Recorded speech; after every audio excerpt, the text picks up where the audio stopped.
Autumn, 1852. The air above the Mississippi River Delta shimmered with a heavy, honey-thick humidity that blurred the line between land and sky. Down in Ascension Parish, Louisiana, the courthouse sat like a tired relic of French colonial brick, its shutters warped by decades of river heat. Inside, under the dim glow of whale oil lamps, a clerk named Prosper Gauthier turned a page in the property ledger and felt his stomach turn with it. He'd seen every kind of deed a lifetime of bureaucracy could offer: sales, inheritances, foreclosures, marriages of convenience. But never this. The page he was reading recorded a transfer of ownership for one of the grandest estates along the lower Mississippi, Bellere Plantation. 800 acres of sugarcane that glittered green-black beneath the sun. A 3-story French Creole mansion that faced the river like an emperor gazing down upon his empire. The line that followed the property description made Prosper's throat tighten.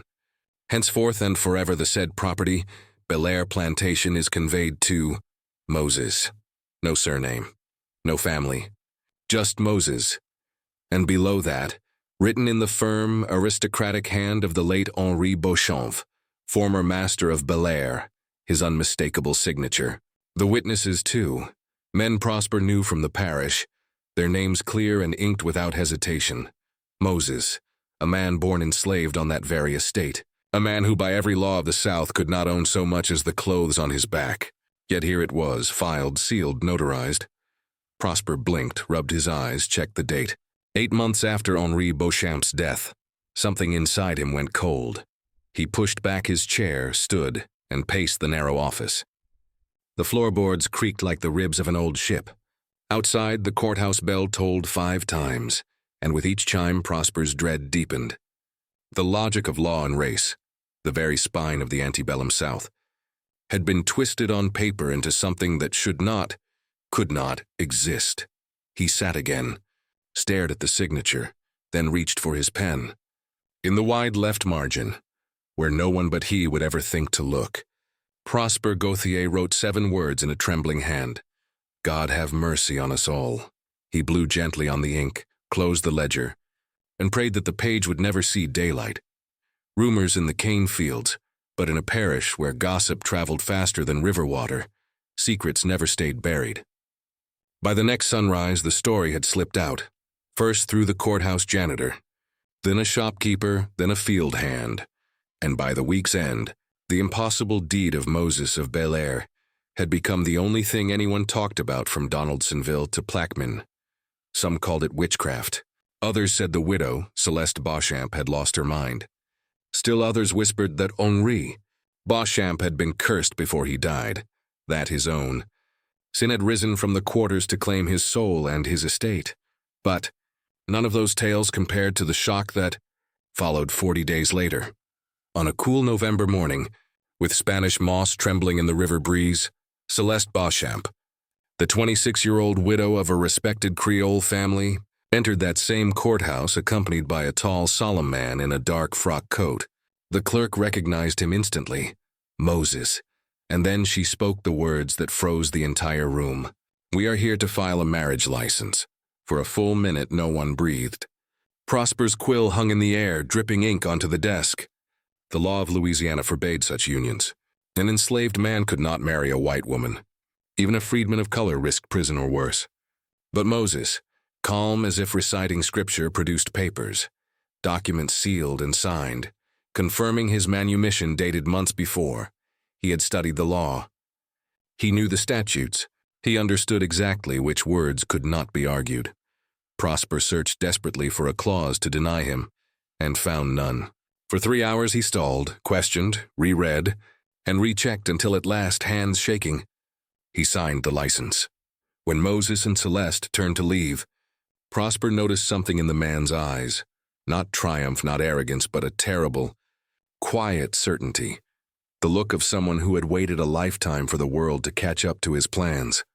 That night, in his private ledger, Prosper wrote again, "This day, the order of creation has been disturbed. The house of the dead over the following months, Bellere's grandeur became a graveyard of its former self. Those who spoke against Moses's rise met swift and inexplicable deaths.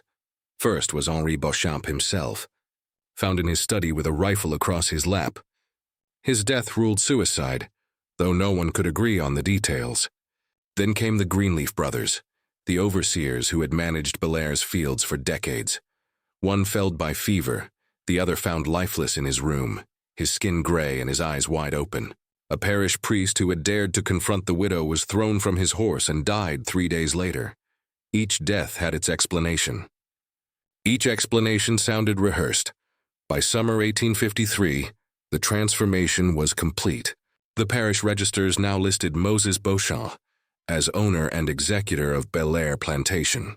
The name Beauchamp, Henri's own, adopted and legitimized through marriage. Neighbors crossed to the other side of the river when they passed his land. Merchants refused his coin in public but traded quietly by night. And in the big house that glimmered under the cypress trees, its white columns reflected in the river's dark skin, a new order took root, unnamed, unnatural, unstoppable. The unspoken question in the months that followed. People learned to lower their voices when speaking his name. They told each other it was better not to think too hard about what had happened, because the answers were worse than ignorance. Yet a single question haunted everyone who'd ever known him. How many people had died to make Moses free? Was he the first man to beat the system that enslaved him? Or had he become something worse, a mirror of the very evil he destroyed? In a world built on chains, could liberation ever come without blood? No one knew, and by the time history tried to answer, Moses Beauchamp had already vanished into legend. The slave who became a master, the master who may have been a murderer, and the man whose impossible deed still lay in the courthouse ledgers of Ascension Parish. The ink faded, but the curse unfaded still. The Mississippi shaped men the way it shaped land, slowly, relentlessly, without apology. Where the river bent at Ascension Parish, Bellere Plantation rose in 3 tiers of white galleries and green shutters. A French Creole house set on brick piers and wrapped in shade like a ship bound for heat and storms. Sugar canes spread in regimented rows to the horizon. In the late afternoon, when the cane turned from emerald to ink and the river threw back a coppery light, the house seemed less built than anchored, as if without it the fields might drift downstream and vanish into the Gulf. It was here that Henri Beauchamp perfected a creed not written in scripture or law, but in account books that prophet excused everything. He had inherited Bellere in 1838 with debts heavy enough to sink a modest man. He was not modest. He courted risk the way gamblers court luck. He bought machinery other planters called toys, hired mechanics from New Orleans, installed steam-powered rollers that ate cane at thrice the speed of ox-driven mills, and extended cane ditches like veins, measuring water with a surveyor's ruthlessness. He knew the river's moods, the banks that took and the banks that gave, and he learned to listen to the machines at night, the hiss, the cough, the steady feed, like a father listening for a child's breath. He also learned to listen to one boy, the boy who watched too closely. Moses was born in 1822 in a cabin that faced a shallow bayou, where dragonflies hovered over black water, and winter fog lay low like a second roof. His mother, Patience, ran the main house linen room and taught him that a house says more about its master than a sermon. If you want to know a man, fold his shirts and count how often he stains the cuffs. His father's name never appeared in Bellere's books, only a dash, a silence the size of a life. Moses learned early that everything worth having on a plantation had to be stolen without being missed. Not goods, glances. Glances at slates covered in Latin verbs as the Beauchamp children recited on the gallery. Glances at the carpenter's planes, the millwright's wrenches, the way a foreman set a plumb line and trusted gravity to hum the truth. He memorized the tutor's sums through a glass pane, then traced them in dust with a stick. He watched the sky, too, how storm bands on the Gulf showed themselves 2 days before the river rose, how a line of white herons over marsh meant a dry spell, how night air, if it smelled of iron, promised a bad dawn. Before 15, he could sharpen a saw so clean the teeth sang, square a sill beam without a second measure, and name the month's profits within a margin of a single hogshead. Boys his age learned to avoid the whip. Moses learned to avoid waste, Henri noticed. He always noticed things that made him money. He brought Moses closer first by necessity, then by habit. The boy knew when to speak and, more valuable, when to keep a number in his head until asked. He became a driver, then a mill hand trusted near the red-hot rollers, then the keeper of small keys. The kind of promotion that isn't titled but opens rooms other men never see. At the big table, planters spoke of cotton prices and the compromise of 1850. On the back steps afterward, Henri would repeat a point he'd just argued, in cleaner language, as if hearing it improved it.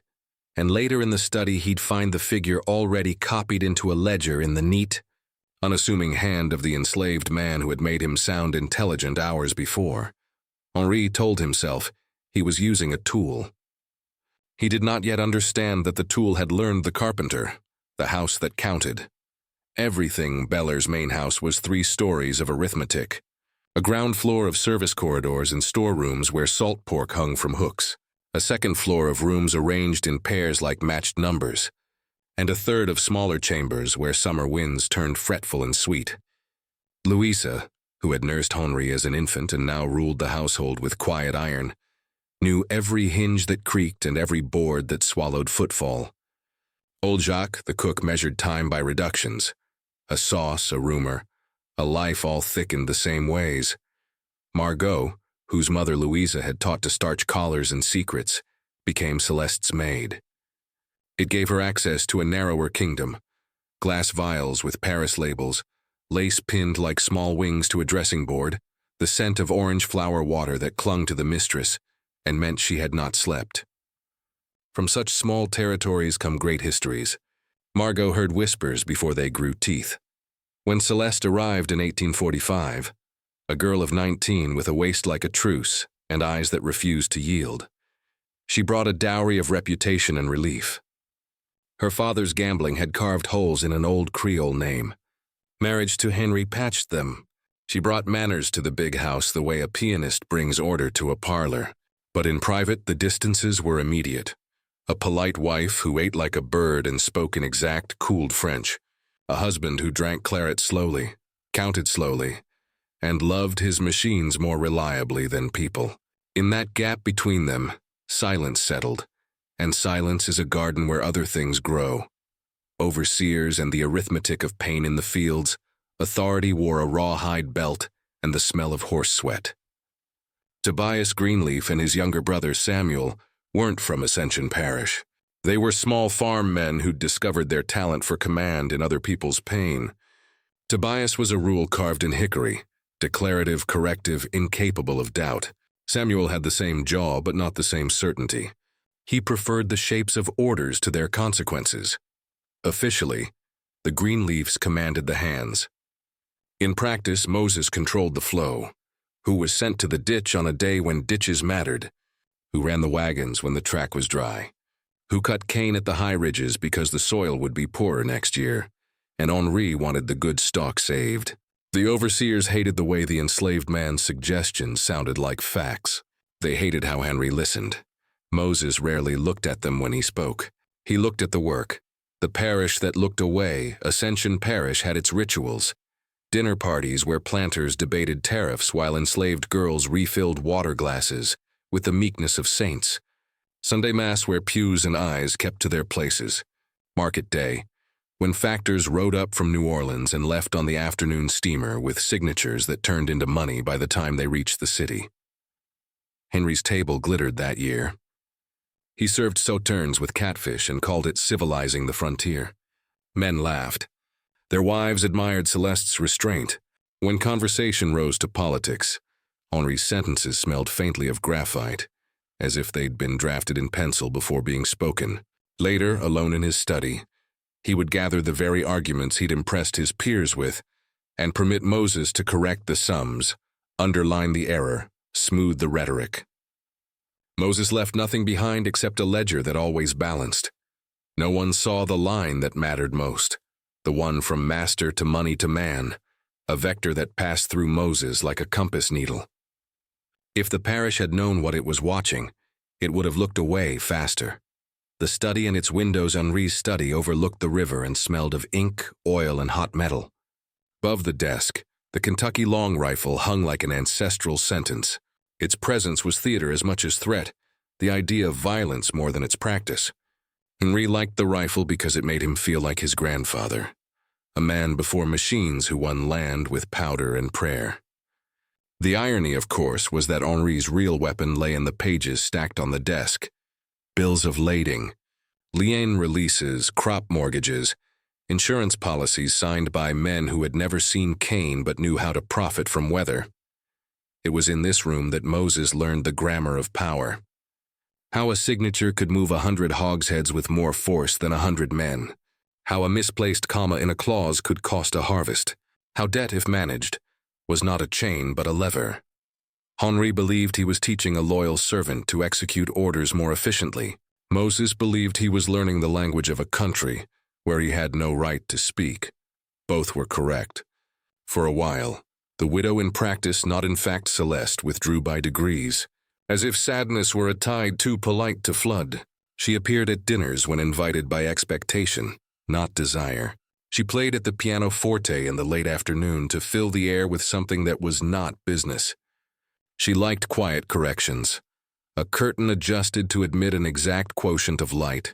The tea poured while still breathing but not scalding. The table laid so forks and knives aligned like soldiers. In such calibrations, she felt less trapped. In the mornings, Moses brought the household accounts to Louisa, then sometimes with Louisa's nod to Celeste herself. At first they spoke only in numbers: salt, rice, lamp oil, wages for a carpenter hired from town, the cost of repairing a mill gear with teeth chipped by an impatient hand. Numbers are safe. They built a bridge where words might burn. Margot watched. That was her job: button dresses, pin hair, and watch. She noticed when French entered their conversations, Henri's French, the kind that cut to the bone. She noticed when Celeste touched a locket she had never worn before, and when Moses did not look at Celeste, except when the topic was paper and ink. She noticed the weeks when Celeste began to ask for meals in her rooms, and when those meals matched the appetite of someone who had come to enjoy decisions that did not seem like decisions at all. The Greenleaf equation. Tobias understood math the way a club understands skulls. He watched his authority narrow to a strip of field between two ditches.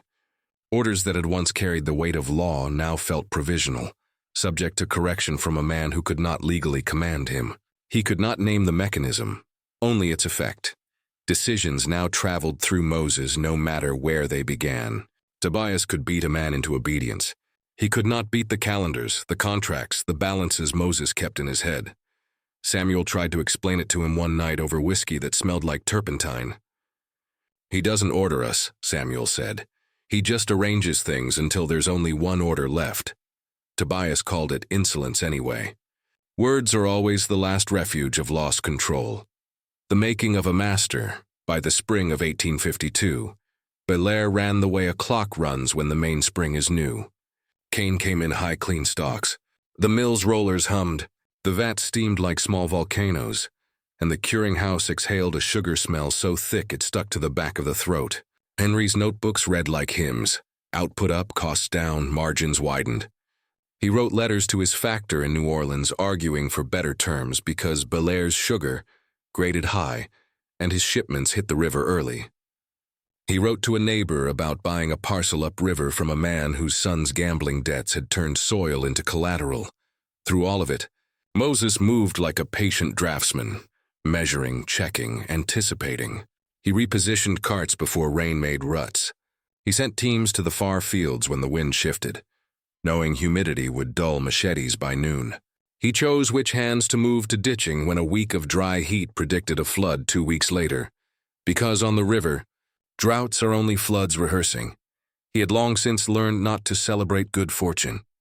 He preferred position, to be standing where the water would fall before anyone else knew it would. The first slip in the system, if power is a balance, the first tilting is often silent. It showed itself not in the fields but on paper. One entry in the account book carried a different hand for the final line. A margin note moved from Henri's sharp script to Moses's careful one. A letter remained unsigned on Henri's desk, and yet the factor in New Orleans behaved as if the decision had already been made, because Moses had spoken to him. And Moses only spoke when the answer was already a foregone conclusion. When Henri noticed, He did not rage. He felt a prickle of fear he could not name and forced it to become pride. The boy is efficient, he told himself. He saves me. He did not wonder what exactly Moses was saving him from. In the kitchen, old Jacques said to Louisa, "When a pot begins to boil, the lid is the only thing that pretends surprise." Louisa told him to hush and pass the salt. Of laws and windows, the laws of Louisiana were bright and blunt. They made ladders for some and pits for others. They permitted manumission with forms and witnesses and filing. They forbade marriage across the color line. They counted people alongside mules and mills. On paper, these laws looked solid. In practice, they had windows, small apertures through which air and possibility moved if someone knew where to stand. Moses stood at windows. He learned which clerk enjoyed respect more than salary, which justice disliked embarrassment more than he loved principle, which priest would bend a rule for a fee if no bishop could see. He did not yet act, he mapped. The first step in any transformation is not motion but orientation. The season turns. By June 1852, the heat felt personal. It wormed into shutters, swelled doors, fattened silence. Henri spent long days in the study with Moses, reviewing the upcoming planting and the proposed land purchase that would turn a neighbor's vice into Bellere's acreage. Celeste claimed headaches and hid from conversation that smelled like account ink. The Greenleafs made their rounds with coiled contempt. On the 17th, the day folded itself into evening with the exhausted grace of a dancer who knows the routine and hates it. Food went up to the study on a tray: cold chicken, bread, cheese, a bottle of claret. Margot knocked, heard Henri's voice, and slipped away.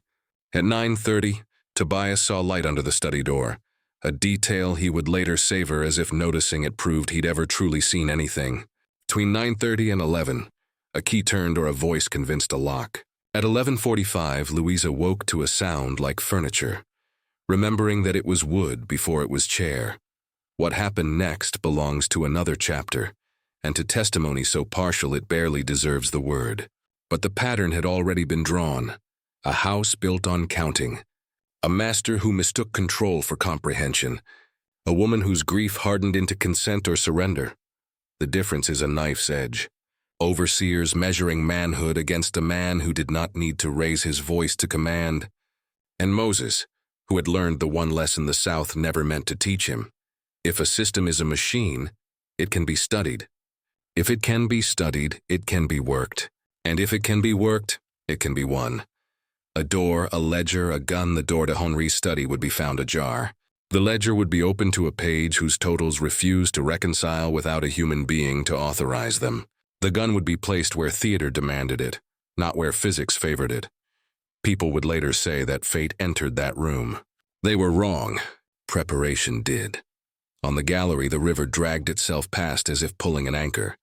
In the kitchen, old Jacques woke to an absence of smell. The sauces had been put away, the meat gone cold. An absence that felt like foreknowledge. In her chamber, Celeste pressed her thumb into a gold locket until the skin whitened. In the cabin row, men slept the sleep of people who will not be believed, no matter what they hear. The night did not feel special. Catastrophes never do. By morning, Bellere would be a different country. But even before the shot, even before the scream that pulled the house up by its roots, the country had already changed. It had been changing for years, under everyone's noses, in ledgers and glances, in permissions that were never spoken because they never had to be. And at the center of it, a man who had been taught he was property had quietly mastered the only commodity the plantation truly worshipped: the flow of power. When the sun rose over the cane that next day, Bellere would need a new language to name what it had become. The old words would no longer fit. The summer of 1852 bled heat like an open wound. Even by Louisiana standards, June pressed down on Ascension Parish with the weight of a living thing, thick, airless, unmoving. The cane leaves lay flat, too tired to whisper. The dogs panted and refused to bark. By evening, even the river seemed to slow, its brown surface glazed with a kind of waiting. Inside the great house at Bellere Plantation, the day followed its usual choreography. Meals, ledgers, silence. The plantation ran on habit, and habit was the only thing keeping it upright. Beneath the routines, something had been shifting for months. Too quiet to be seen, too steady to be stopped. The Last Supper of the Master that day. Henri Beauchamp had spent the morning with Moses, reviewing figures for the next planting season. The study smelled of heat, ink, and damp paper. The windows stood open toward the river, but the air that came through was dead. They talked of land, debt, and weather, the three gods of the South. Henri spoke of buying the Dupré tract upriver. Moses noted quietly that the soil was poor, the irrigation costly. Henri disagreed. He always disagreed first as a reflex, then often circled back to Moses's opinion an hour later, pretending the idea was his own. By late afternoon, Henri dismissed him with a wave. "We'll finalize tomorrow," he said, the same words he always said before a decision he didn't want to make that day. Moses nodded, left the room, and closed the door behind him with the quiet finality of someone sealing a tomb. Celeste did not appear for dinner. She had complained of headaches again, confining herself to her chambers with only her maid Margot for company. Henri barely noticed. He ate alone, as he often did when business crowded his mind. At 7, he asked for supper to be brought to his study.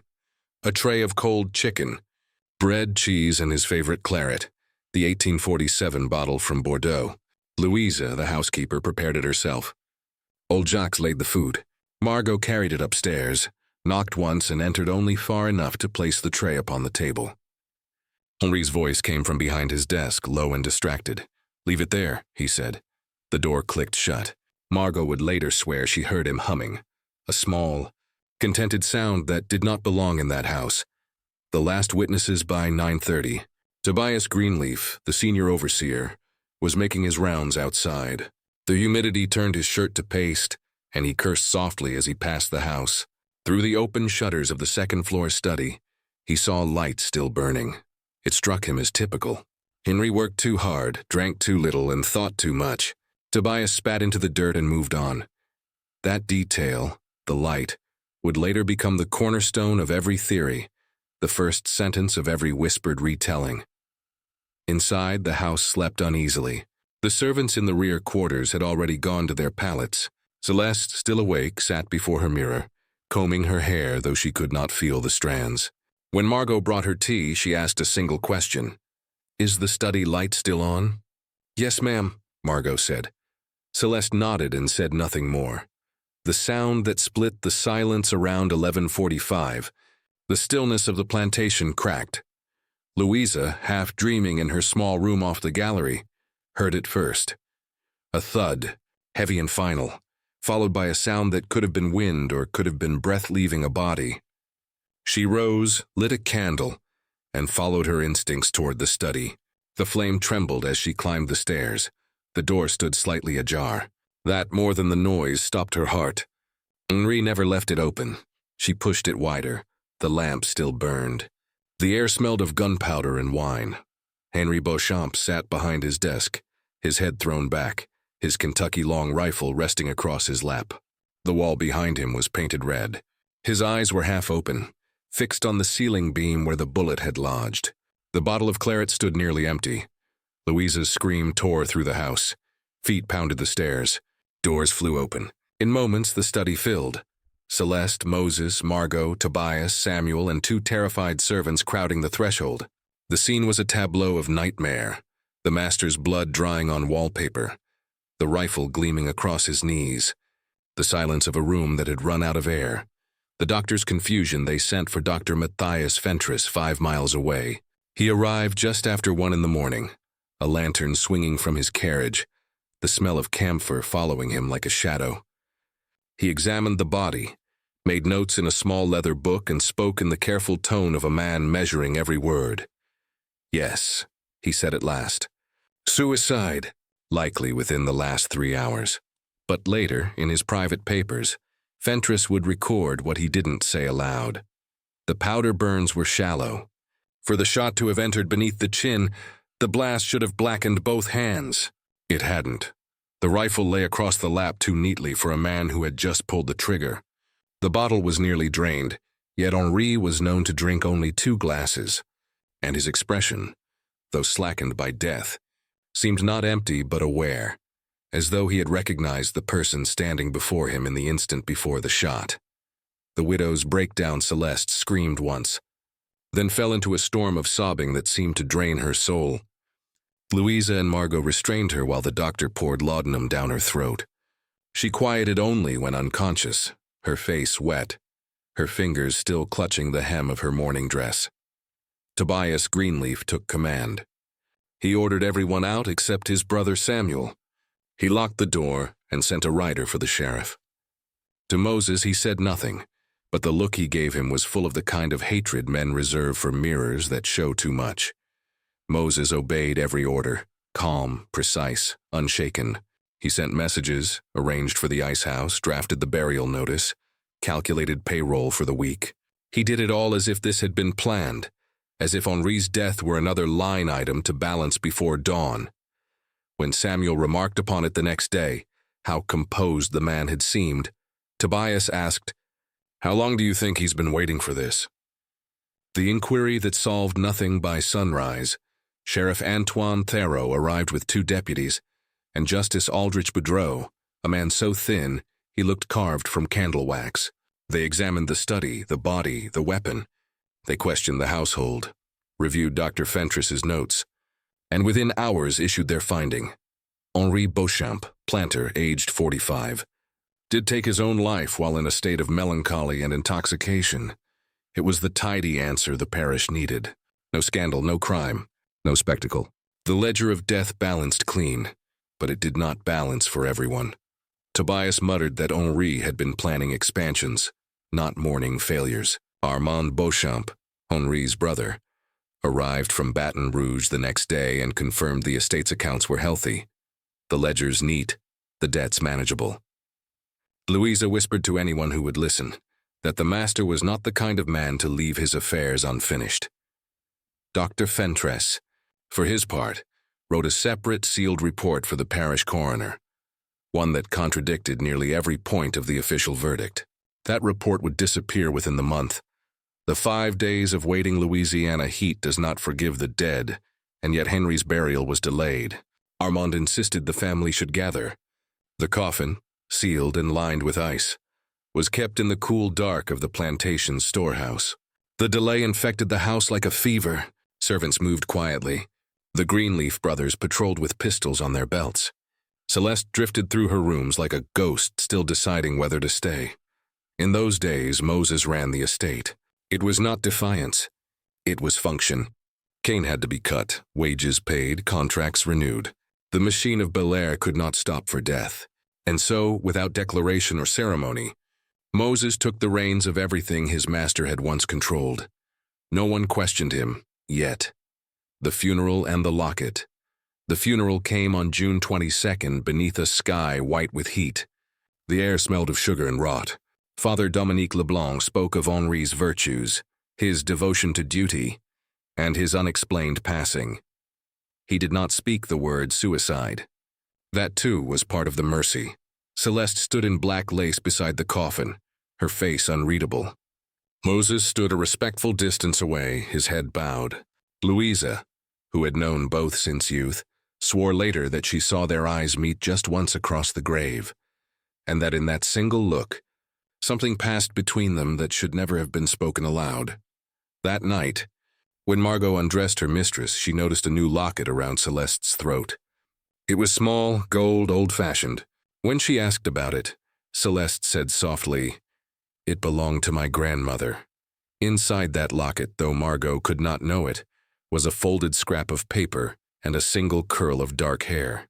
On the paper, written in a hand both familiar and forbidden, were 7 words: "What we have begun cannot be undone." The first signs of the new order after the funeral. Armand Beauchamp returned to Baton Rouge. He left the estate under current arrangements. No one knew exactly what that meant, but everyone understood who was giving the orders now. The overseers still barked commands in the fields, but Moses now handled the accounts, the shipments, the correspondence. He spoke softly, worked tirelessly, and did nothing. Nothing that could be called insubordination. And yet, every order he issued, every letter he signed in Celeste's name, every decision he made in the master's office, slowly rearranged the house of Bellere. By July, Louisa realized something chilling. The plantation was functioning exactly as before. Same schedules, same profits, same efficiency, only now no one quite remembered who was in charge. The system hadn't collapsed. It had simply changed hands. A rifle returned one evening as Louisa tidied the study. She noticed something that made her skin crawl. The rifle, the same long gun that had killed Henri, was back on its hooks above the desk. Cleaned, oiled, ready. She remembered clearly that Sheriff Theroux had taken it as evidence. She mentioned this to Moses. He told her that Armand had arranged its return before leaving for Baton Rouge. It was a plausible answer. But when Louisa looked up at the polished barrel glinting in the lamplight, she could not shake the feeling that it was waiting, as if the weapon itself knew it would be needed again. The plantation slept that night under a silence so deep, the river seemed to hold its breath. Somewhere in the dark, a man who had been born a possession began the slow, methodical process of possessing everything. Bellere Plantation was still standing, but its foundation, its law, its loyalty, its very soul had already begun to shift. The funeral had come and gone like a fever. By the time the river carried the last mourners' carriages back toward Baton Rouge, Bellere Plantation had settled into a strange calm, an imitation of life, as though the house were still pretending its master lived inside. In truth, something far older and colder had taken his place. For 45 years, Henri Beauchamp had been the axis around which Bellere turned. He was its law, its profit, its wrath, and its pride. But power built on habit dies slowly, and even in death Henri's shadow still governed his world. The question everyone asked in whispers was the same. Who would fill that shadow now? The answer arrived without announcement, without ceremony, without defiance. It came in the form of routine. Every morning, as he always had, Moses walked from the quarters to the main house before sunrise. He carried a small ledger tucked under his arm, his steps measured, his shirt sleeves rolled with quiet precision. He did not knock on doors. He did not ask permission. He simply went where he had always gone, the study that now belonged to no one. There, under the high ceiling and the still-hanging rifle, he opened Henri's account books and continued the work exactly as before. No declaration, no rebellion, just continuity. The house without a master in a world built on hierarchy. Absence is chaos. The overseers knew it. The servants felt it. Even the mules seemed to hesitate, waiting for a command that never came. But chaos never arrived, because Moses made sure it didn't. He issued no new orders, only clarifications.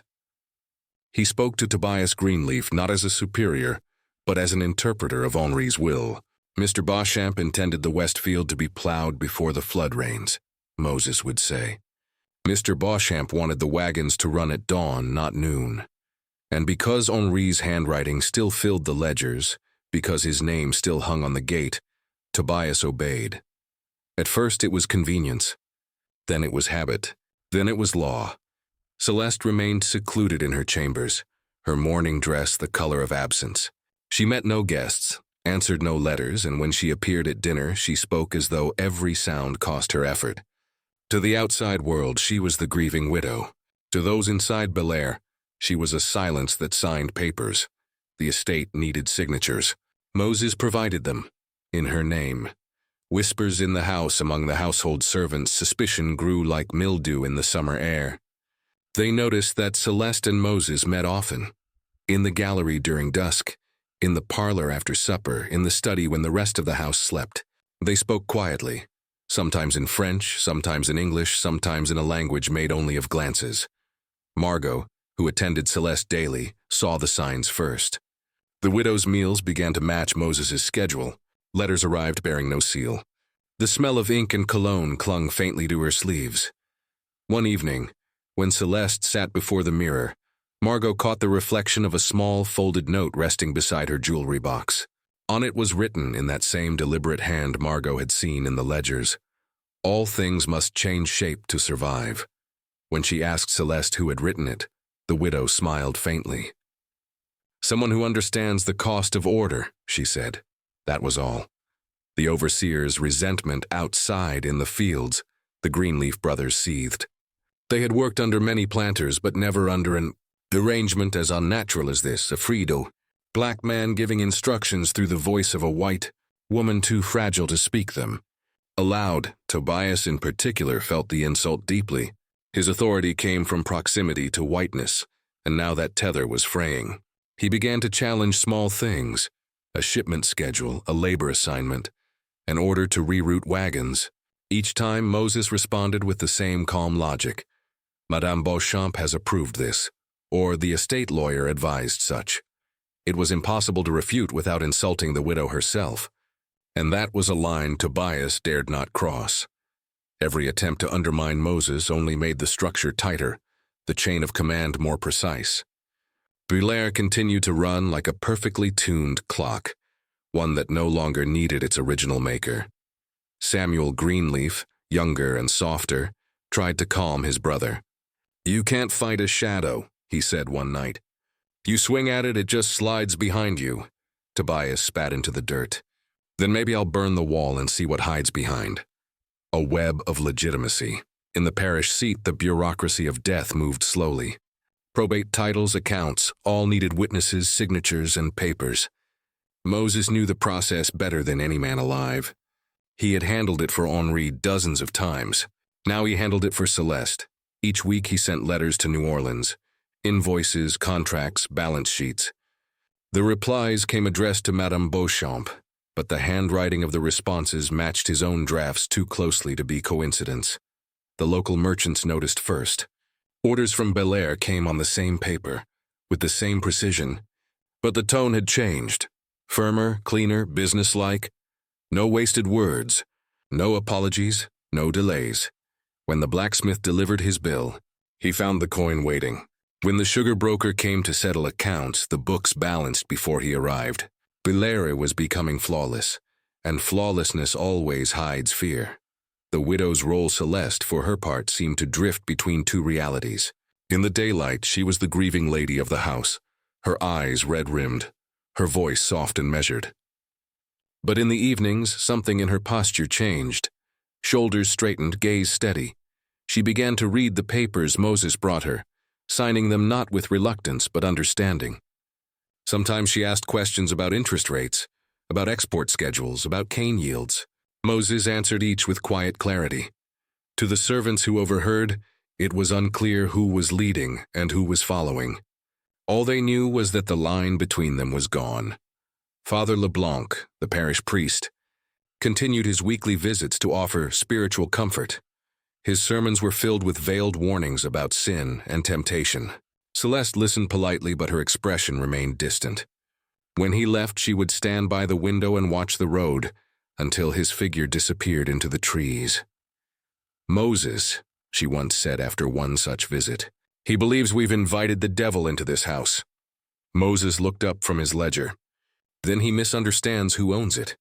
The confrontation on August 3rd, Tobias Greenleaf decided to draw a line.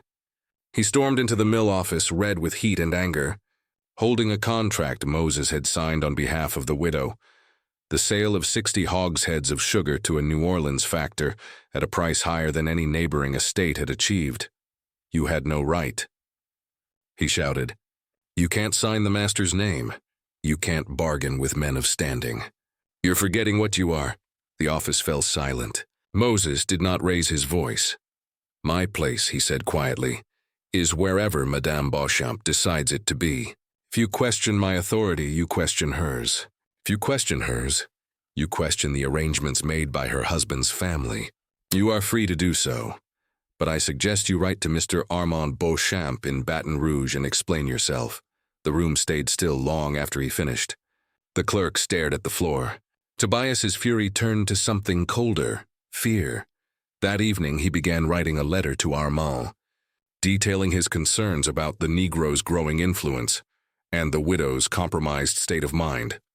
He was still working on it 2 nights later when he fell ill. The symptoms came fast. Cramps, fever, vomiting. Dr. Fentress called it cholera, though privately he noted how unnaturally swift the decline was. Within 48 hours, Tobias Greenleaf was dead. The official story fit neatly into the season's cholera outbreaks. But in the kitchen, old Jacques said nothing. He simply crossed himself and muttered, "One less mouth to doubt him." The remaining overseer, Samuel Greenleaf, inherited his brother's post, and none of his courage. He signed the documents Moses placed before him, obeyed the orders passed through Celeste, and spent his evenings drinking himself quiet. When Moses approached him with a proposal to lighten his burden, Samuel agreed without reading. The new arrangement gave Moses full control over finances, contracts, and trade, while Samuel managed only the field hands. Sounded like mercy. It was submission. Bellere had a new master now, one the law could not name. The watchers who knew too much, only old Jacques and Louisa, understood what was happening. Both had lived too long not to recognize a coup when they saw one. But they also knew survival depended on silence. Old Jacques noticed the small things. Celeste now dined alone, the trays selected by Moses himself. Margot carried notes between them several times a day. 3 house servants were reassigned to fieldwork without cause. 2 field hands, loyal to the Greenleafs, were sold to a neighboring plantation for efficiency. The butler was dismissed for drunkenness, a man who had never touched whiskey. When Jacques whispered his fears to Louisa, she stopped him cold. "Don't speak it," she said. "Don't even think it too loud. There are changes coming we can't prevent. The only safety left is in not noticing." The revolution without fire by September, Bellere Plantation was still profitable. The fields thrived. The mill sang its iron song. Contracts flowed. But everything beneath the surface had changed. Moses no longer needed permission. Celeste no longer gave it. And those who once called the house their master's home now walked its halls as if they were trespassing in a dream. Neighbors stopped visiting. Merchants kept their conversations short. The parish elite referred to Bellere in past tense, as though it had already vanished into the swamp. But it hadn't vanished. It had transformed. The old Bellere was built on fear and obedience. The new one was built on precision and silence. The blood that had once soaked the cane fields now ran through the books and contracts, hidden under the polite ink of legality. Moses Beauchamp had not broken the law. He had outgrown it. And as the autumn rains rolled in from the Gulf, the river swelled against its banks, mirroring the one truth every soul on that land could feel but none could say aloud. The master of Bellere had died. But Bellere itself had not stopped obeying him. Winter came to Ascension Parish not with frost, but with fog. A pale, endless fog that blurred the cane fields until they looked like the ghosts of crops already gone. The river moved slower. The bells of the parish church carried farther. And through that soft, endless mist, the impossible finally became official. It happened not in a courtroom or a church, but in a room lined with dust and law books. The parish office of Justice Aldrich Boudreau, a man who had learned to survive scandal by never admitting that he saw it. On his desk lay 3 documents, 3 pieces of paper that would erase a century of hierarchy in the stroke of a pen. The papers that changed everything. First was the revised will of Henri Beauchamp, a testament discovered in the months following his death. It had been written, Boudreau noted, in the same neat, exacting hand he remembered from Henri's ledgers. The ink was real. The seal was real. The content was extraordinary.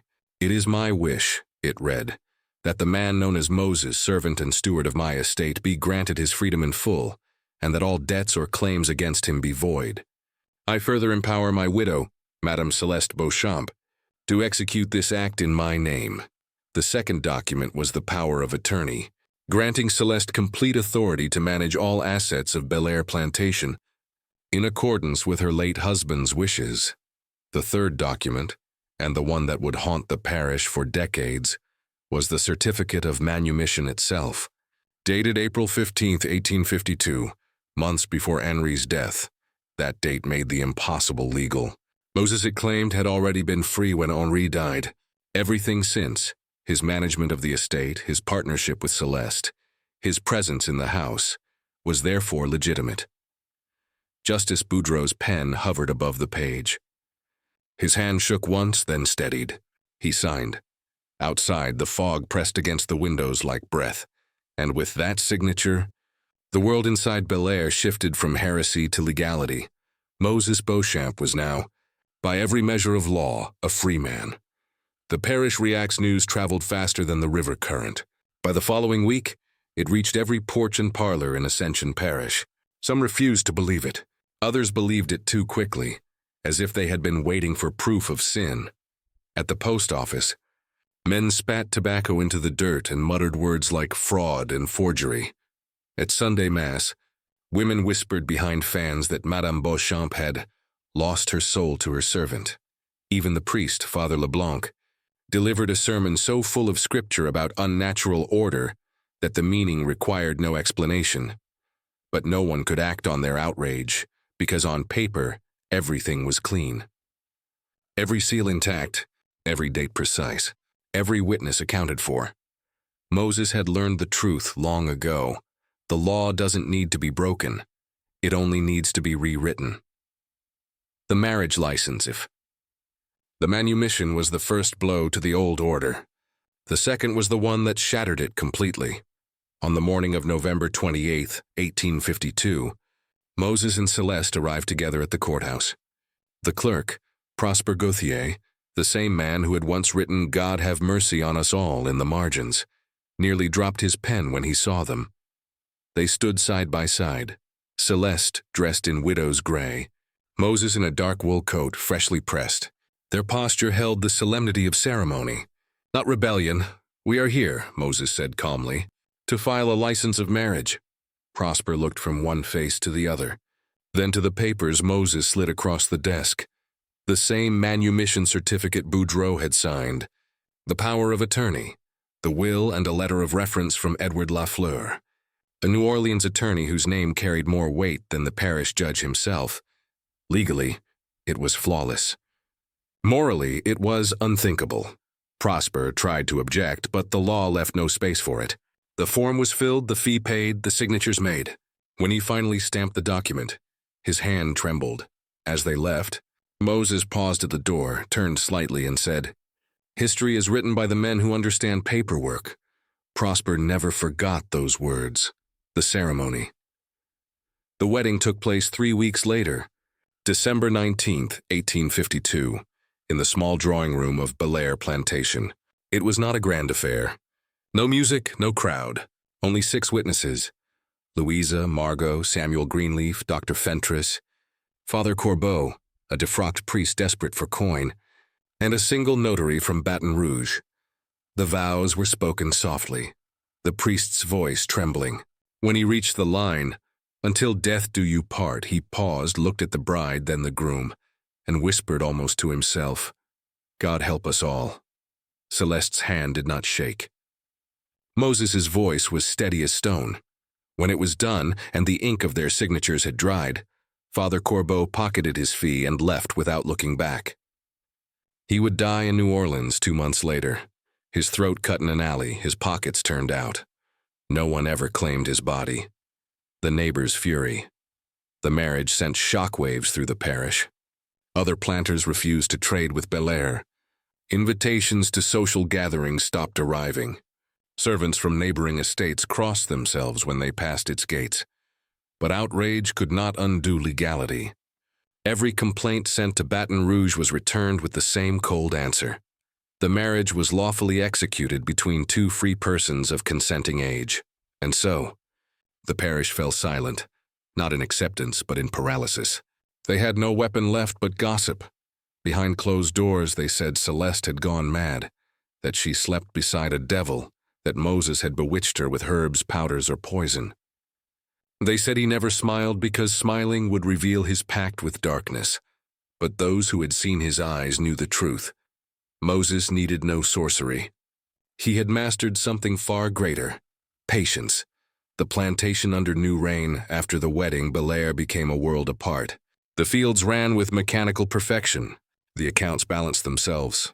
The shipments reached New Orleans ahead of schedule. Profits rose, yet something eerie clung to the land, a stillness too precise to be natural. Where once overseers shouted and laborers groaned, now the work moved in silence. The rhythm was flawless. The obedience was absolute. Dr. Fentress once remarked that Bellere felt as though the air itself feared to disobey. Visitors found the house immaculate but cold. The portraits of the Beauchamp still hung on the walls. But a new portrait, painted hastily by a traveling artist, now rested above the fireplace. Moses and Celeste side by side, not touching, their faces solemn. The parish called it blasphemy. The couple called it order restored. The bodies that followed, but order built on silence never lasts. In early 1853, people began dying again. Not the poor, not the sick, but those who had known too much. First was Father LeBlanc, the priest who had condemned their union. He fell from his horse during a sermon trip and broke his neck. Then Josiah, a freedman who had once worked in Henri's office and hinted that the will had been forged. He vanished on his way to Baton Rouge. Then old Jacques, who one night complained of stomach pain and never woke again. Each death was explained, recorded, forgotten.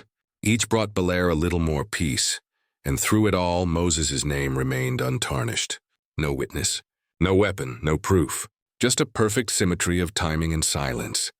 The law of reversal by midsummer. Bellere had completed its metamorphosis. A black man owned one of the wealthiest estates in Louisiana. A white Creole woman bore his name. The parish still spoke of order, but no one dared to define it anymore. When Moses rode into town, hat in hand, merchants greeted him with forced courtesy. The sheriff nodded from his porch but never met his gaze. Even Justice Boudreau avoided his eyes, as though fearing the reflection of his own signature. Moses never gloated. He never raised his voice. He simply continued, working the fields, calculating profits, expanding shipments. To outsiders, he was the image of discipline. To those who lived at Bellere, he was something far stranger. A man who had stepped outside the laws of race, wealth, and faith, and found nothing waiting there but power. The turning of the year on the last night of December 1852, as the fog lifted and fireworks glowed faintly over the river towns, Celeste stood on the gallery, her shawl tight around her shoulders. Moses joined her, silent. Below them, the plantation lay asleep, the mills quiet, the fields white with moonlight. Celeste turned to him. "Do you think they will ever forgive us?" she asked. Moses looked out at the water. "They will," he said. "When they forget who they were." She smiled faintly. "And if they never forget?" "Then," he said, "we will remind them who we've become." That winter, Ascension Parish changed forever. No rebellion had been fought. No torch had been lit. But the old world had died just the same, and in its place stood two names written in the parish book, side by side, Moses Beauchamp and Celeste Beauchamp, proof that even in a world built on chains, power belongs to the one who learns to write the rules. By the spring of 1853, the fog that had blanketed the Mississippi Delta finally began to lift. But what it revealed was not renewal, it was rot. Bellere Plantation looked perfect from the outside. The fields glistened green under the morning sun. The mill puffed gentle trails of smoke, and ledgers written in Moses Beauchamp's elegant hand balanced flawlessly. Yet beneath that mathematical order lay a sickness that no doctor could diagnose, and no priest dared to name. The plantation had entered a new kind of peace, the kind that follows surrender. A kingdom of silence inside the house. Life moved according to invisible rhythms. Servants spoke in whispers. Footsteps softened, doors closed quietly. Even laughter, that bright, reckless sound of the living, had vanished.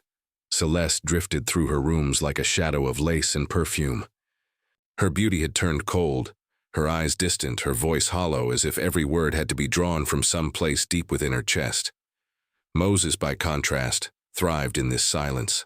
He had become the unseen pulse of Bellere, efficient, restrained, precise. He kept no entourage, needed no display of power. His rule was written not in threats, but in paperwork. Contracts flowed from his desk to the parish office in immaculate order. Taxes were paid early, wages distributed on time. The books left no error to question, and that was the genius of it. There was nothing to accuse him of. But outside those pages, people began to vanish. The death of the overseer. The first was Tobias Greenleaf, and though the records called it cholera, the old hands at Bellere knew better. The man had crossed Moses, and 48 hours later he was dead. His brother Samuel buried him behind the worker quarters, a plain cross over the grave. No sermon, no song. After the funeral, Moses approached Samuel quietly. "You've lost your brother," he said, voice calm, "and I've lost a loyal overseer. Let's not lose Bellere as well." He handed Samuel a folded piece of paper, a proposal to ease his burden. Samuel accepted without reading it. By doing so, he signed away what little authority he still possessed. From that day forward, Moses controlled all accounts, contracts, and shipments. Samuel controlled only the laborers. Within a month, Samuel realized what he'd done, but by then it was too late. The system had already closed around him like a jaw.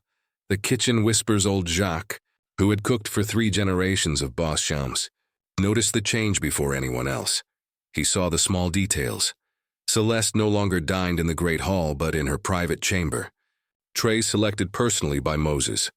Margot now carried notes between them several times a day. Sealed, folded, sometimes smelling faintly of burnt wax. 3 house servants disappeared overnight, sent to the fields, Moses said. 2 loyal field hands were sold downriver to cover expenses. And the butler, a man who had served Henri faithfully for 15 years, was dismissed for drunkenness, though no one had ever seen him drink. When Jacques confided his worries to Louisa, she grew pale. "Don't speak of it," she whispered. "Don't even think it too loud. There are changes coming, Jacques. Changes we can't survive by noticing." He tried to laugh, but the sound came out as a cough. The doctor's doubt doctor. Matthias Fentress had not slept well since the night he examined Henri Beauchamp's body. The scene had never left him. The rifle too neat, the wound too clean. The expression on the dead man's face as if he had recognized his killer. Now, as one death followed another, Fentress began to suspect what others dared not, that these were not coincidences of fate, but the footprints of a mind too careful to be caught. He made notes in a private journal. The fever that killed Tobias, the heart that failed Samuel's field hand, the priest's broken neck. He saw a pattern forming in ink and illness, but fear silenced even men of science. When the sheriff came to visit Bellere, Fentress found an excuse to stay home. When Celeste sent for him to treat her fainting spells, he refused. "I am not the doctor for ghosts," he muttered to himself. The disappearance of Josiah in February. A freedman named Josiah went missing. He had once worked as Henri's bookkeeper, a man who could read and write, and more dangerously remember. He had boasted in town that he possessed letters proving Henri's will had been altered. 2 nights later, he was gone. Moses reported it himself, explaining that Josiah had run off toward Baton Rouge, probably in debt. The sheriff accepted the story. No one searched. Weeks later, a fisherman found a body tangled in the river reeds, face gone, hands missing.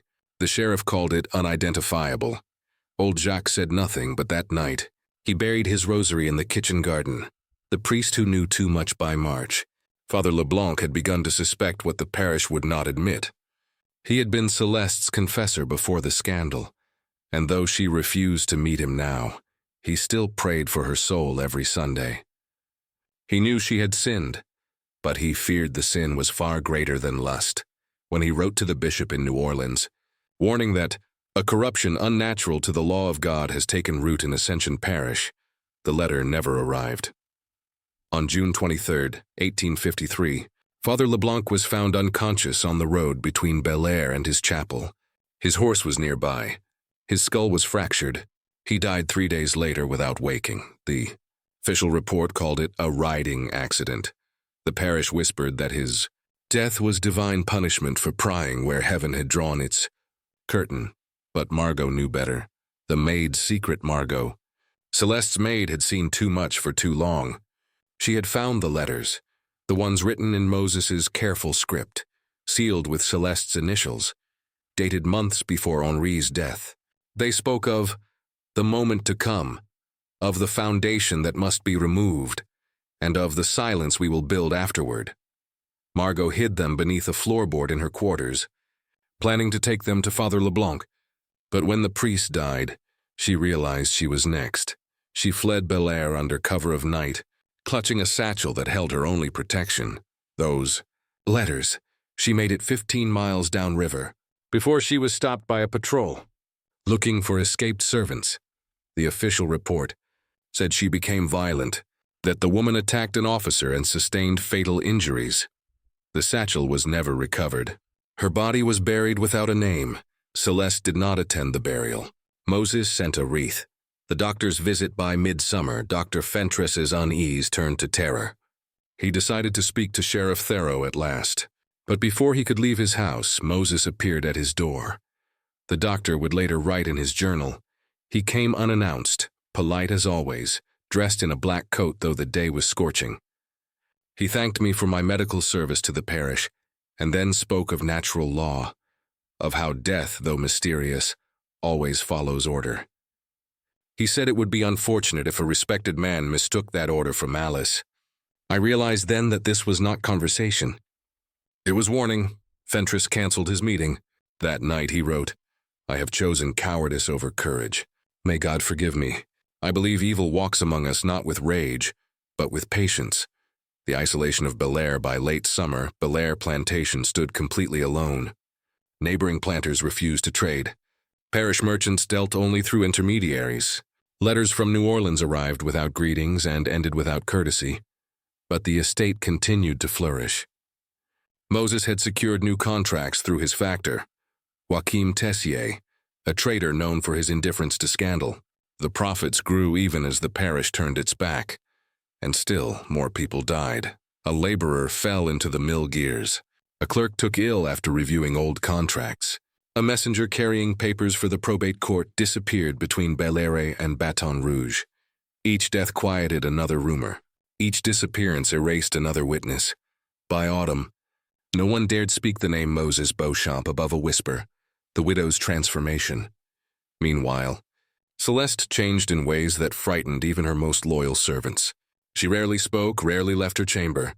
But when she did, she carried herself with eerie composure, her mourning black replaced by gray silk, her hair drawn back like a queen. To the parish, she was the fallen woman of legend.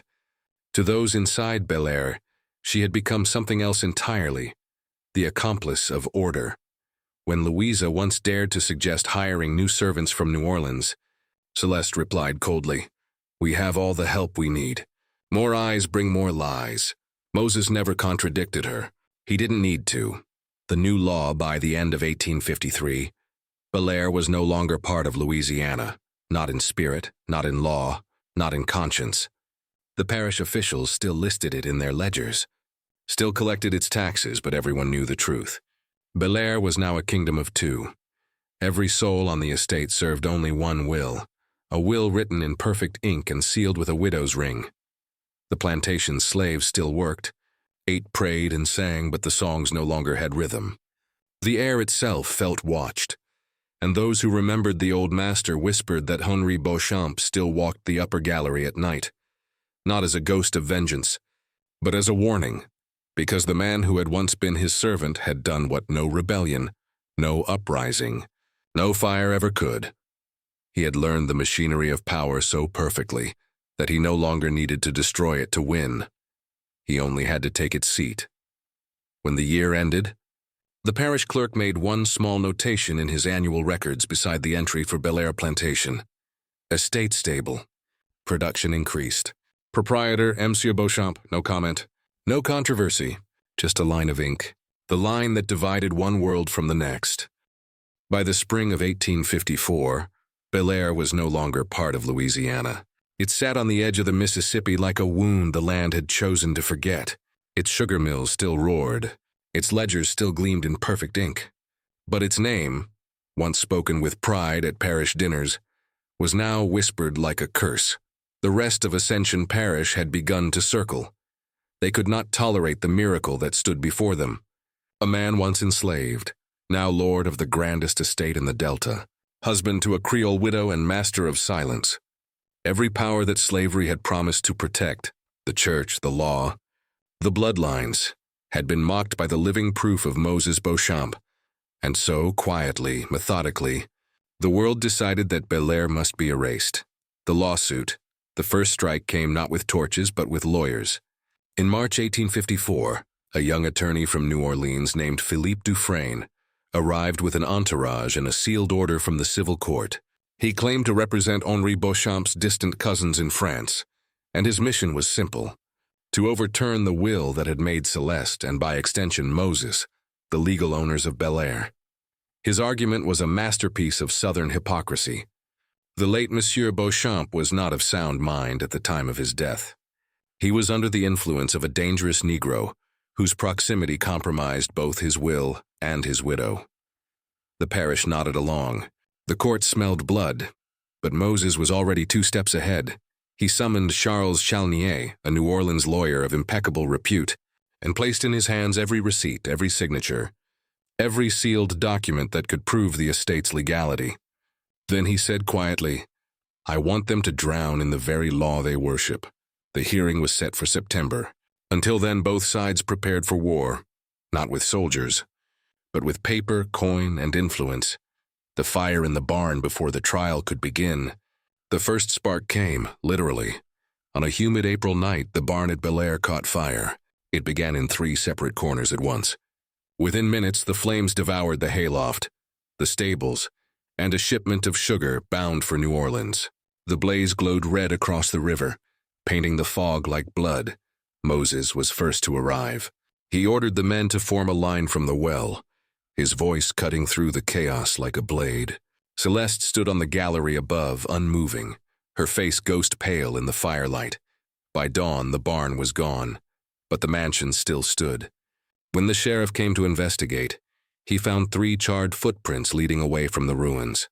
"They tried," Moses said, watching the smoke drift toward heaven. "They'll try again."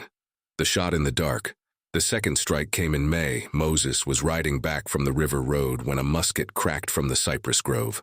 The bullet tore through his coat, grazing his shoulder before burying itself in the saddle. His horse reared, screaming. Moses dismounted calmly, examined the wound, and stared into the trees. He said nothing, but the next morning armed guards arrived from New Orleans, men loyal to him alone. Bellere became a fortress. Every night torches burned along the road. Every door was locked before sunset. The fields glowed with the light of hired rifles instead of fireflies. Neighbors whispered that Bellere had become a kingdom of the damned. But the truth was simpler. It had become a fortress built by fear and maintained by law. The maid's letters that summer. A new rumor crawled through Ascension Parish. Celeste's maid, Margot, had discovered letters written before Henri's death, letters that proved everything. They spoke of the plan, of the day of transformation, and of the night when freedom would be purchased in blood. Father LeBlanc, the parish priest, received word from her and agreed to take them to the bishop in New Orleans. But the letter never arrived. The priest was found unconscious on the road, his skull cracked open. He died 3 days later. Margot vanished soon after. The official report said she had been stopped by a patrol for fleeing without papers. They claimed she resisted arrest. She was buried in an unmarked grave, her satchel confiscated. No one ever saw those letters again. Celeste did not speak of it. Moses sent a wreath. The collapse of the lawsuit by August 1854. Dufresne's case was ready for court. He arrived in Baton Rouge with boxes of papers and a list of witnesses. But the night before the deposition, his hotel room was broken into. 2 men beat him savagely and took every document related to the case. He survived, barely, but his jaw was shattered and his left eye blinded. The assailants were never found. With his evidence destroyed and his health ruined, Dufresne withdrew the case. 3 weeks later, the court dismissed the challenge, declaring the will of Henri Beauchamp fully valid. On paper, Moses and Celeste stood untouchable. But in the hearts of the parish, they had become something unholy, not masters, not freedmen, but a warning of what happens when the laws of blood are broken. The meeting at Chevalier's Hall, that autumn, as the heat gave way to rain. The planters of Ascension gathered in secret at Colonel Augustin Chevalier's hall. 23 men attended, lawyers, merchants, overseers, and 1 priest. They spoke for hours, their voices muffled by thunder. "We can't allow this to stand," said one. "If a Negro can own Bellere, what stops the rest from believing they can own us?" They discussed legal recourse, tax harassment, even arson. Finally, Chevalier slammed his fist on the table. "Enough of law," he said. "This will be settled in the old way." They formed a committee of 3, a discreet arrangement, never written down, to ensure Bellere's end. Their goal: make Moses's death look like an accident. The return strike, but Moses had already heard. Bellere's walls had ears. Servants loyal to him, bought, freed, or terrified, carried whispers back from every corner of the parish. Within 2 nights, one of the 3 committee men, Lucien Broussard, was dead, shot through his dining room window as he poured his brandy. The coroner called it a hunting accident. The message was clear: I know who you are. 2 weeks later, another Etienne Marchand fled the parish entirely. The 3rd Colonel Chevalier fell ill that winter, with the same violent stomach cramps that had claimed Tobias Greenleaf. He was dead within 3 days. When Dr. Fentress examined the body, he wrote in his notes, symptoms consistent with cholera or poison. The unspoken victory: by early 1855, the siege of Bellere was over. No more lawsuits. No more attacks. No more challenges. Everyone who had raised a hand or even a whisper against Moses Beauchamp was gone, vanished, or silent. He had done the unthinkable. He had outlasted them all. But victory came at a price no ledger could balance. Bellere's gates were now guarded night and day. The plantation's trade routes ran through strangers from New Orleans, not neighbors from Ascension. The laughter of its workers had been replaced by quiet obedience.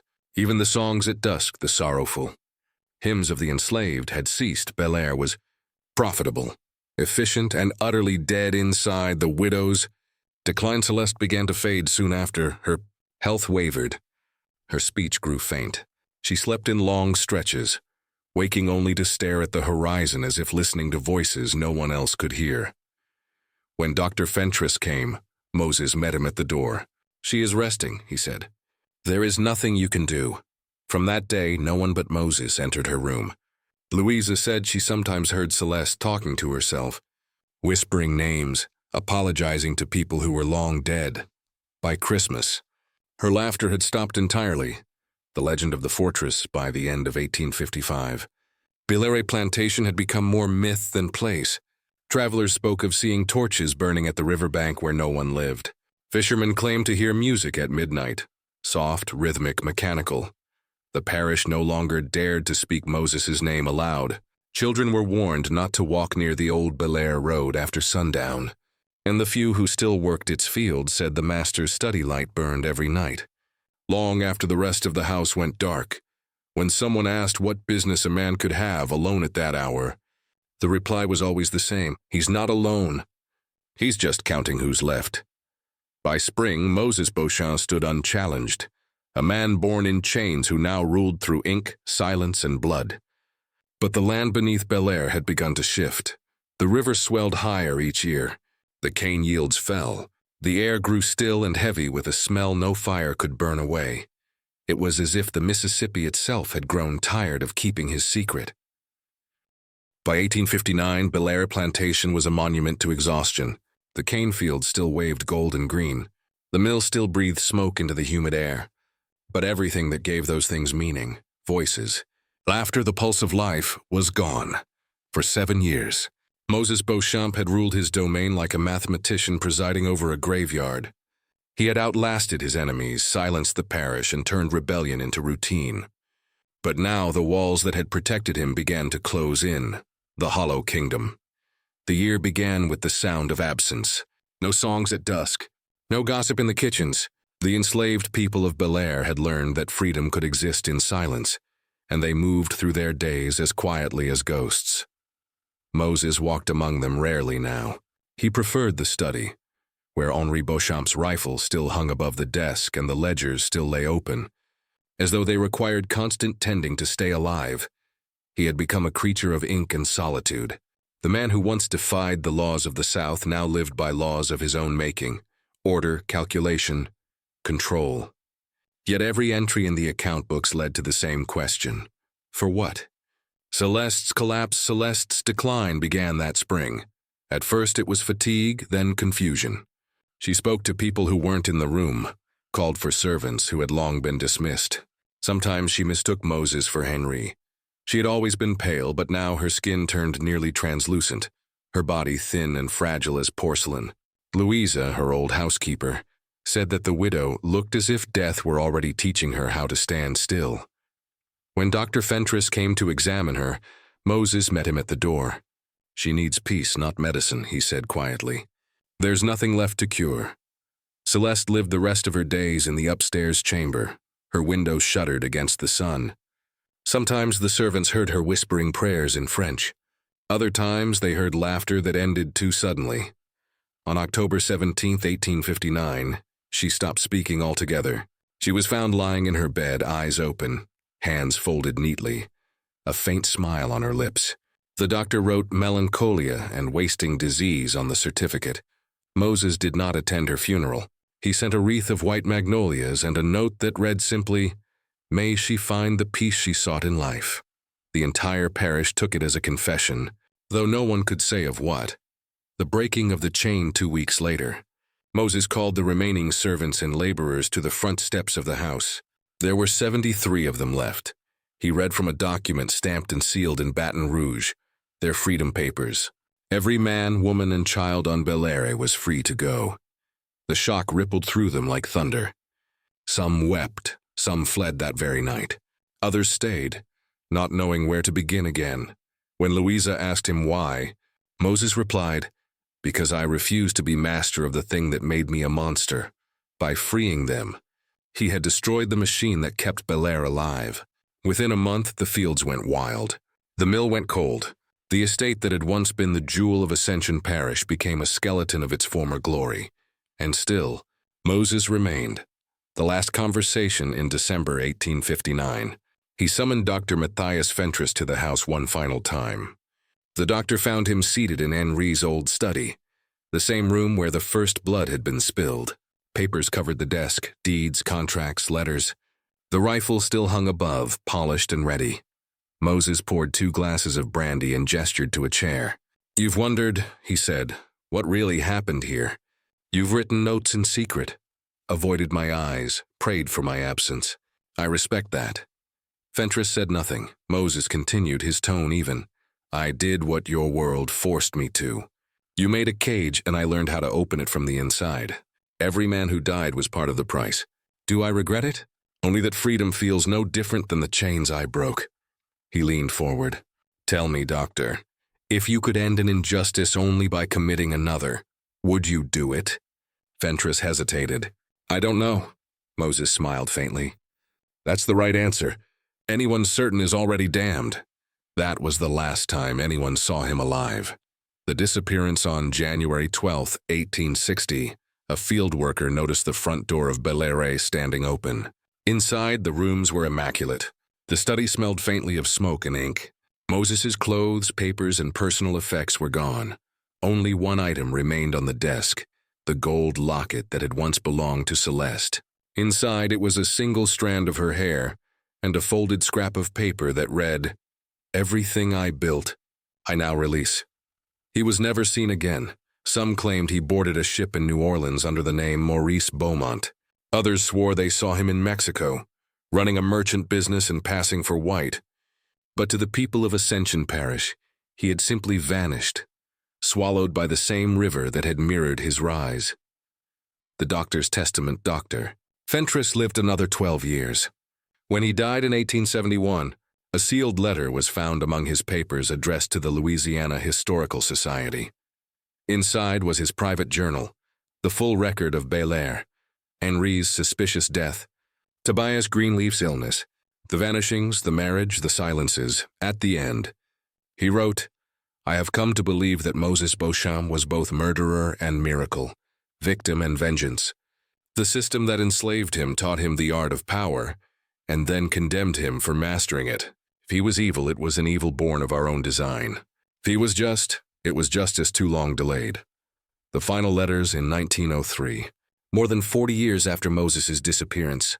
A set of letters was discovered in a lawyer's archive in Veracruz, Mexico. They were signed only with the initials MB and written in perfect French. One letter dated 1889 read, "I live under a name not my own. I have wealth, peace, and the respect of men who would have enslaved me had they known. Yet at night I hear their voices, the ones who died so I could live free. I cannot tell whether I became a man or merely perfected the cruelty that made me one. If history condemns me, Let it also condemn the world that made me necessary. No one could prove the author was Moses Beauchamp. But those who read the words said they carried the same cold brilliance, the same precision of tone, that once ruled Bellere. Epilogue. The weight of the river, the house at Bellere, stood empty until 1887, when a hurricane tore it apart. By 1900, sugarcane had reclaimed the land. All that remained was a scattering of bricks, a few rusted chains, and the family cemetery, 2 marble stones side by side. Henri Beauchamp, 1807–1852, beloved. Husband and master of Bellere Celeste Beauchamp, 1826–1859 May. She rest in peace. No stone marked Moses's grave. No record marked his death. Only the river remained, carrying his reflection away in silence. Even now, the people of Ascension Parish say that when the fog rises thick over the Mississippi, you can still see the outline of the old house, a figure standing in its gallery, staring toward the river. Some say it's Henri's ghost, still seeking justice. Others say it's Moses, watching for forgiveness that never came. But the old ones, the ones who know the weight of both chains and ink, whisper a different truth. The river doesn't judge. It only remembers. And somewhere beneath that quiet current, the story of Bellere still waits, half warning, half confession, etched into the mud and memory of the South.